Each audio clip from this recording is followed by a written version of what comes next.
बलूचिस्तान के हर इलाके में इस्तेमाल की जाती है। सांभर का एक हुनरमंद मुख्तलिफ नक्शो निगार के हामिल चारपाइयाँ बनाता है और तकरीबन 200 से ज़ायद डिजाइन बना चुका है। तफसीलात अब्दुर्रहमान फास्किल की इस रिपोर्ट में देखते हैं। फन किसी का मोहताज नहीं होता, बस मेहनत की लगन हो।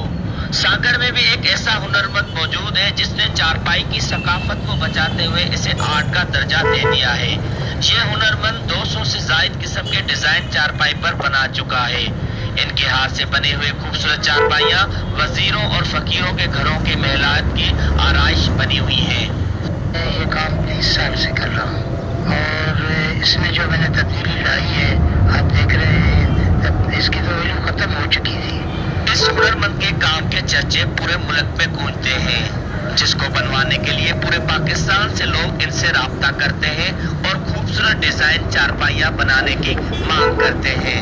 अभी पंजाब से, बलूचिस्तान से, सरहद से और अपने सिंध में तो मेरी चारपाइयाँ तो आमतौर पर जा रही हैं। महकमा सकाफत और कल्चर को चाहिए कि हुनरमंद की हौसला अफजाई करके एक बेहतरीन इंस्टीट्यूट बनाया जाए ताकि ये फन नई नस्ल की तरफ मुंतकिल हो सके। अब्दुल रहमान खास के लिए आज न्यूज़ सांगड़।